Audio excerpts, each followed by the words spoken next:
Baseball, which is dying all over the place, should get off its fat, lazy ass and elect Pete Rose, even though far too late, into the Baseball Hall of Fame. Well, here we go. We got the full quote on the Nothing Person with David Samson YouTube channel. This is President Trump on Truth Social giving you his view that he wants to pardon Pete Rose because he is a far better player than most players who have been in the Hall of Fame. It's a shame. So he is going in the next few weeks to pardon him. Let me give you a few facts so to make sure that you've got the talking points when and if someone approaches you today and says, wow, that's big news. Pete Rose is getting into the Hall of Fame. Couple things. One, presidential pardons. A president can pardon someone who has committed a federal crime. You can pardon him from that crime, from before he's sentenced, during the sentence, after the sentence. Basically, you can expunge a record of a federal crime. It is true that Pete Rose was convicted of a federal crime, tax evasion, after he was banned from baseball. It's true he served 5 months. It is true that a president can pardon him and expunge his record. Great. No problem. Totally fine. I looked everywhere, and if you see from the bags under my eyes, spent many minutes looking for powers of presidential pardons. Say that 5 times when you're tired. The power of a presidential pardon to protect a player who is not participating in a Hall of Fame election, either pre or posthumously, could not find it anywhere. I looked at Section P. I looked at Section A. I looked hither and thither. Hi, David Samson. I'm good. The president cannot make Pete Rose eligible for the Hall of Fame. The only person who can make Pete Rose eligible for induction is Commissioner Rob Manfred, because Pete Rose is currently on the permanently ineligible list. One of the things about the permanently ineligible list in Major League Baseball is you do not get off it just because you croak. That's number one. Number two, it is not a list where a player, person, place, or thing can be removed by a presidential pardon. Number three, once you are taken off the permanently ineligible list, you are then in the category of player, person, thing, where you can be eligible to be placed on the ballot for election into the Hall of Fame. If you are a player, you get 10 chances on the ballot should you get more than 5% of the votes cast in a particular year. Those are the steps. Off the permanently ineligible list, then you're reinstated and eligible to be part of potentially a Hall of Fame ballot, which is not done by the commissioner, wink, wink. Then you are voted on by the writers. The president has no chance. I don't care where your politics are. Doesn't matter to me. The president can't do it. It turns out that Pete Rose's attorney met with Commissioner Manfred and Pat Courtney. Pat Courtney is in charge of PR and many other things in baseball. He's the spokesman of baseball.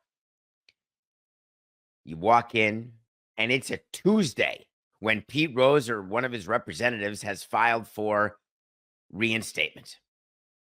He did it under Bud Selig. He did it under Rob Manfred.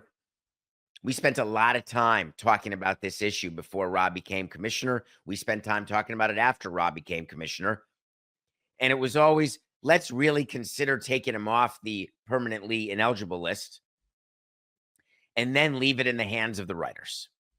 The issue always was that Bart Giamatti issued the lifetime ban and then died 8 days later. He was the commissioner at the time, died of a heart attack. Bud Selig was not going to do anything to sully what Bart Giamatti had done. By the way, the findings were clear by the commission of what Pete Rose had done. He had hit the third rail, and this was before baseball had embraced gambling as partners. Now that baseball has embraced gambling as partners, gambling on your own team, even to win, would be still the third rail. It's not as though Someone got banned for putting an advertisement of a gambling casino on the outfield wall, and the commissioner said, "You didn't take it down. You're violated. You're ineligible permanently." It's not as though it is a player or an executive betting on another sport legally. This was someone who bet on his own sport and on games that he was participating in and had an active role in the outcome of the game, however minimal it may be for an MLB manager. This is third rail stuff, folks. You do not erase that or expunge it or pardon it ever, especially when you are dealing with billions of dollars, integrity of a game, integrity of a sport. But the thing about being on the permanently ineligible list is you have a chance to tell your story once a year, write a letter, show some remorse, do something instead of signing balls that says bet on baseball. And I am not in any way impugning his baseball creds. Please keep in mind, Pete Rose was the second greatest hitter of all time. So they go meet with the commissioner, and the family lawyer is meeting with him. And basically, he released a statement after an hour, which is very generous of Rob to spend an hour with him, saying the commissioner was respectful, gracious, actively participated in productive discussions regarding removing Rose from the ineligible list. Let me be clear. Any discussion you have with the commissioner about a decision that is solely the commissioner, what exactly is productive and what does engaged mean in that? The commissioner is going to decide with or without you talking to him about it.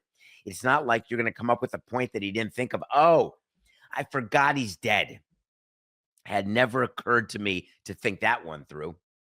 But I'm glad that it was viewed as a productive discussion. But can you imagine if Trump would use his power to change the tax code? Or what about if he went to baseball and said, I'm going to get rid of your antitrust issue as it relates to broadcasting, as you're trying to get into a huge broadcast national deal here coming up. But all you got to do is reinstate Rose. How would that be for a trade, Mr. GM? I think that's what the president would call a commissioner. That's about the equivalent. If that trade would happen and it was real, the president has that type of power. The president has that type of support from the legislative branch. The president has that type of support from the judicial branch. This is not a moment, if you're baseball, that you want to be looked at as fat and lazy.